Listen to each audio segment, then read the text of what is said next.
It's a big privilege to be here among you. And since my topic is disclosure, I'm going to start with a few disclosures.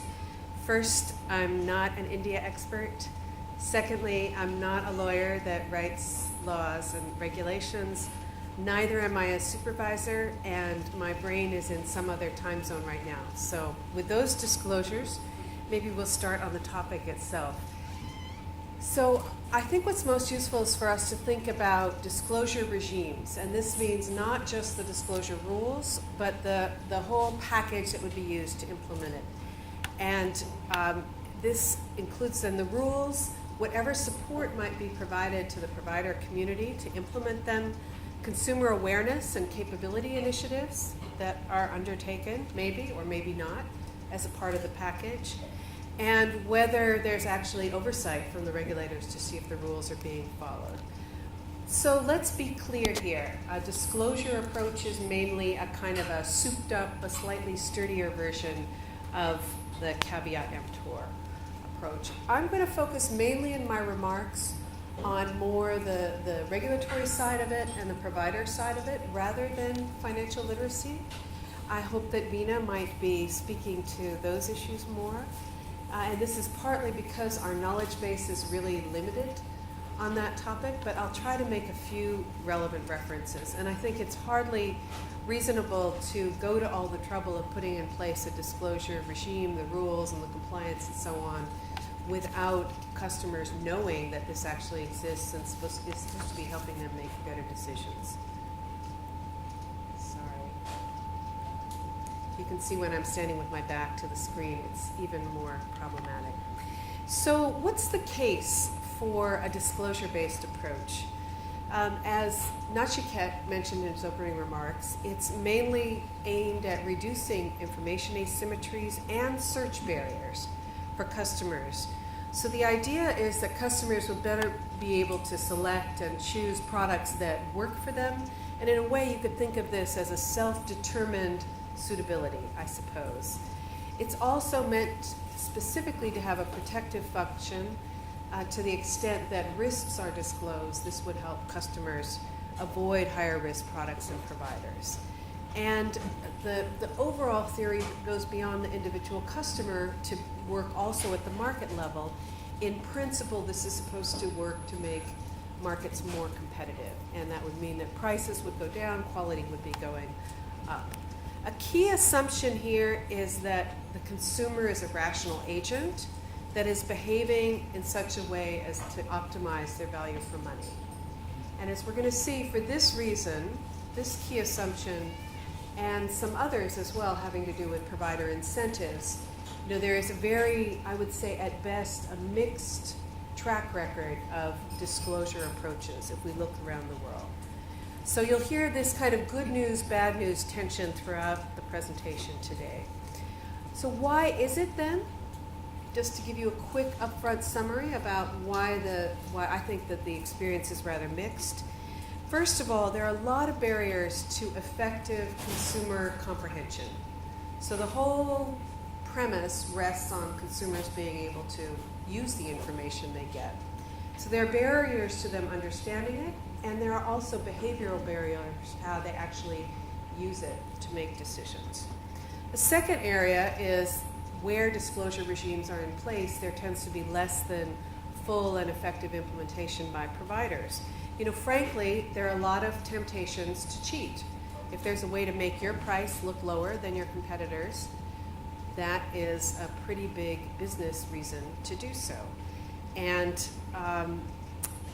the providers tend to have superior knowledge as well of how consumer biases, behavioral biases, could work to their advantage. And finally, we find less than full implementation of existing disclosure regimes in many countries that have them. So I hope those of you in the back can see this. If we take a look at disclosure in terms of the decisions that need to be made from a policy standpoint, there are basically three key areas that we're looking at. First of all, let me start. There are two goals. So if we look at the boxes on the left-hand side, the first standard, and many countries actually just stop at this standard because it's hard enough to meet. The first standard is the customer understands what they're getting. The second standard is a higher one. The customer actually uses that information to go and comparison shop, and that there is some evidence that markets are getting more competitive as a result. Now let me just make a comment at this point, which is that it is possible for disclosure to work to improve competition without consumers actually, most consumers, being very aware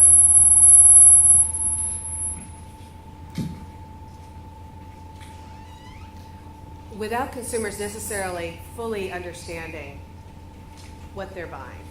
And I think the classic model that says consumers will get the information disclosure, they'll act on it, they'll shop around, they'll make the best choices, this will send signals to the providers about the features that are wanted, and they will help drive down prices. That doesn't actually need to happen.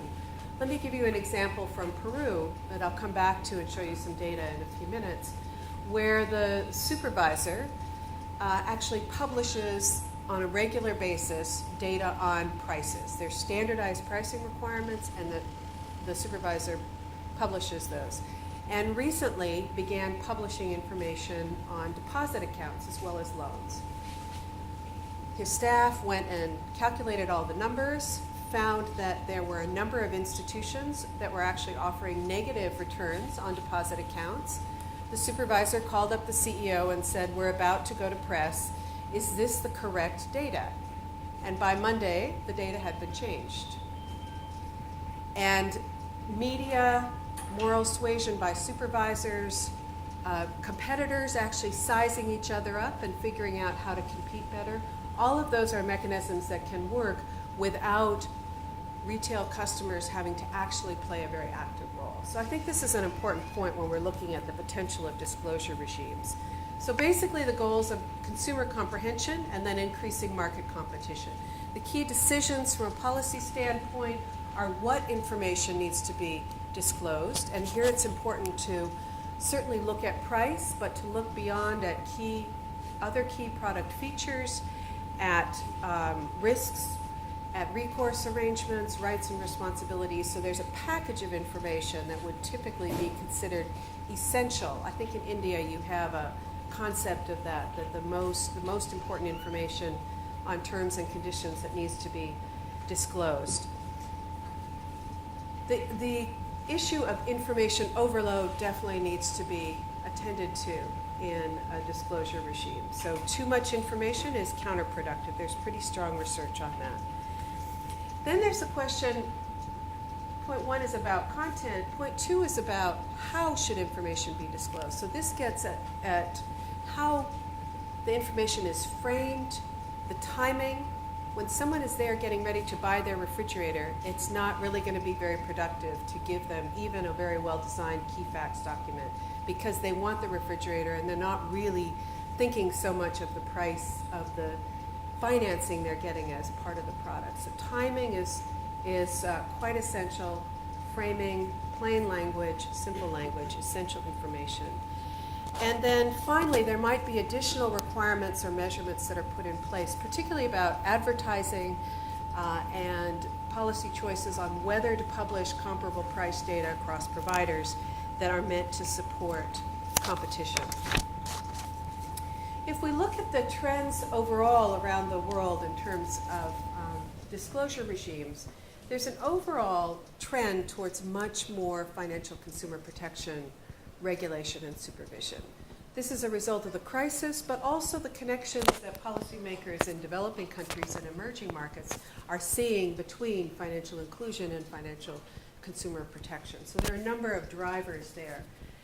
We see generally financial authorities in the lead because there's not a very positive experience with general consumer protection bodies doing a very good job on financial services. That just has not proven to be effective in very many places. And disclosure tends to be the cornerstone that all of these countries are starting with.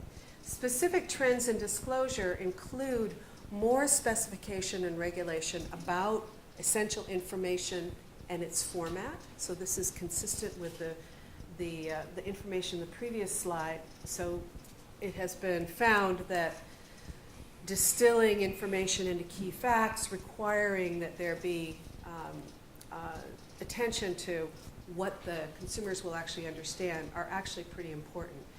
You can't have effective competition without standardization.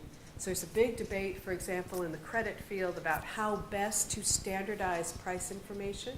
Clearly, a formula like APR works best from a mathematical standpoint. It is the most accurate, but it is also not what consumers understand. So there's more and more evidence that something like total cost of credit combined with a payment schedule is actually what consumers understand. And that APR may be something that's useful for market level competition, but not so much for consumer comprehension. A big challenge in many countries is that disclosure, there may be a disclosure regime in place, but it only covers banks, it only covers certain products. And so how, through changes in laws and regulations or agreements between supervisors, you can extend the actual coverage of disclosure. So it's not only better off customers that have some form of protection. This is a big policy challenge right now.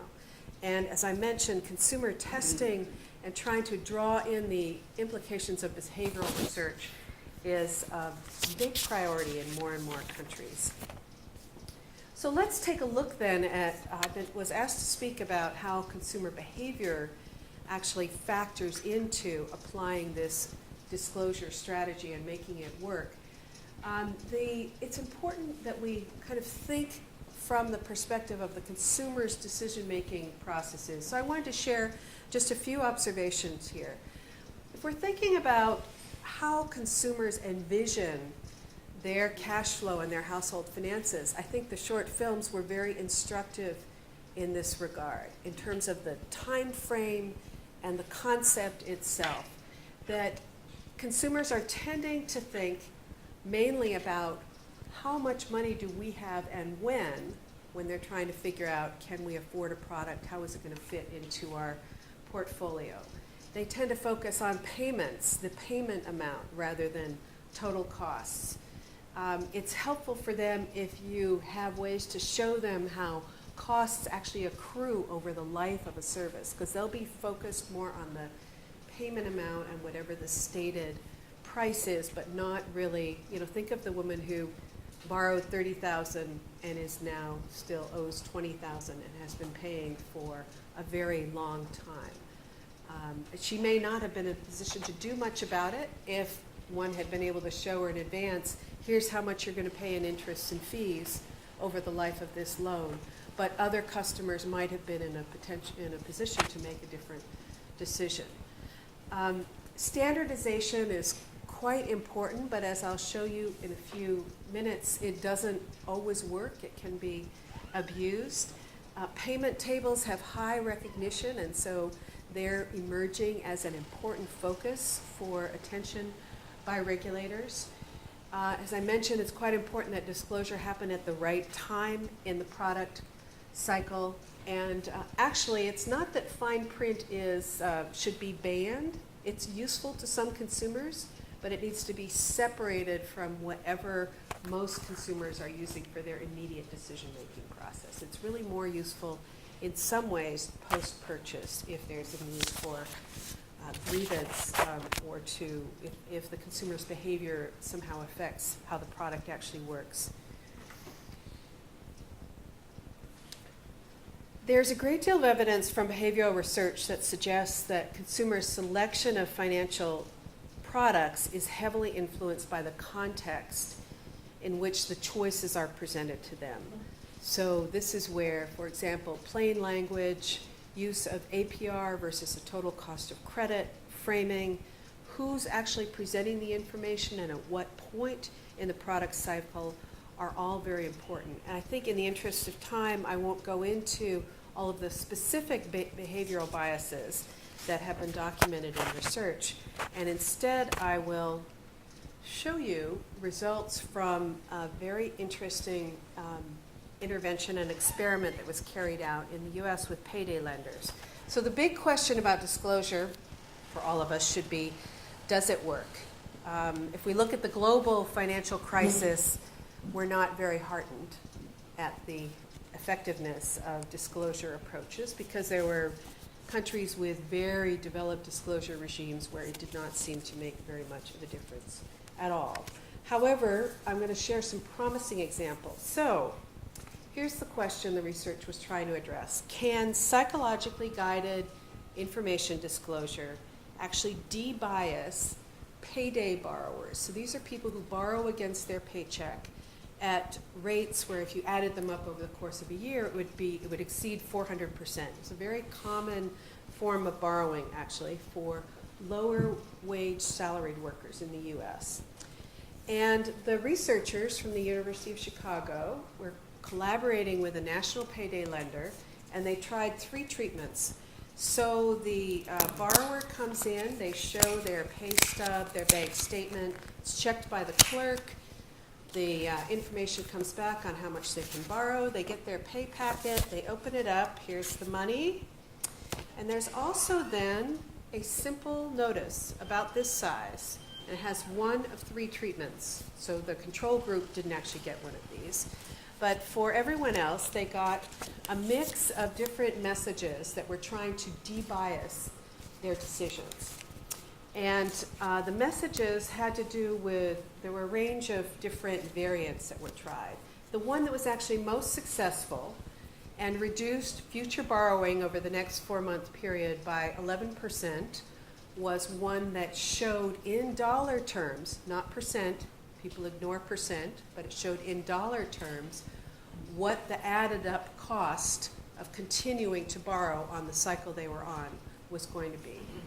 I share this with you because I think it's encouraging that here's an example of where some tweaking of the very specifics of how disclosure, the information that's presented and how the choice is framed actually had some pretty significant effects. I said I wasn't going to say much about financial literacy, but let me just jump off and make a few editorial observations at this point. If we think of this as a form of financial education, this little slip, remember, one time, they got it once, and it affected their behavior up to 11% over a 4-month period. So one lesson is that effective disclosure could be low cost. It probably needs to be real time. The framing is very important. We have options like SMS, texts, and reminders that are also being experimented with and could have some promise. We need to really test our assumptions about the content. This experiment included also a savings planner tool. It had no effect at all. So that's the kind of thing that we would tend to think, well, that should work. You know, if someone they're getting this information, they decide they want to save and pay down their loans a little bit, it had no effect whatsoever. Maybe another tool would, but this one didn't. So I'm going to skip ahead here. I have included in the presentation some actual samples that are being developed now of how to make disclosures smarter, a sort of a before and after from the Philippines, where we worked with the central bank, and the main point had to do with having a single price, pulling all the information on the first page, and then having a Schumer box type key facts part of the document and putting the details on the second page. Let me show you the question of, does disclosure work on market competition? This is the Peruvian example that I mentioned earlier. In this case, this is with credit card information. And you can see that when the central bank insisted on comparative disclosure of credit card rates and worked closely with the media, there was actually a rather dramatic impact on prices. And so it's just one piece of evidence, but I think it gives us something to be encouraged about. So let me then close with a couple thoughts about how disclosure relates to innovation. So I know that's one of our main concerns over the next day and a half is these consumer protection measures we're considering do they potentially limit innovation and have negative effects on inclusion? So I think what we need to do here is be a little bit clear on what are the trade-offs that we're expecting. And I would argue that a well-implemented and designed disclosure regime can be lighter touch. It's less prescriptive than, for example, the suitability option we'll be considering later. It should be able to leave providers space for innovation and, in fact, to permit rewards to superior offers that come onto the market to the extent that customers can better understand them. And it should also provide a more level playing field. That you have a situation in India and other countries where the same kind of product might be offered by different type of providers. To the extent that the financial sector authorities were coordinating to harmonize the way that disclosure rules are being implemented, this could create a more level playing field across different provider types. And finally, I think the importance of consumer trust and confidence that could come with an improved disclosure regime should be mentioned. There are limitations, and since Nachiket said not to really try to sell this proposal instead of talking about the limitations, maybe these can come up in the discussion. A couple of policy considerations and implementation. I can't stress enough how important consumer testing is in actually seeing whether the proposed policy solution works, and with different client segments. Standardization is very important, not just the information, but if you let each provider present it in a different way, you lose a lot of the value. The non-financial aspects, the non-price aspects of disclosure are quite important, and you need to do things like mystery shopping and monitoring the media to see if it's actually working. And the final thought I had was, and this is more a question for the day, if we think about the degree of difficulty of implementing a disclosure-based approach as opposed to other approaches, that I would argue it's fairly simple to do, and that the cost to providers are fairly limited. They're sort of one-off expenses of complying with the new information rules. But then, unless your business model relies on deception, which it might, the costs should be rather limited. Finally, this is the way the day is being set up, and I'm predicting that we're going to end with it looking more like this. And the argument I want to make is that the disclosure approach, I think, is foundational. And it would be difficult, actually, to implement the other approaches without at least some disclosure foundation. Thank you very much.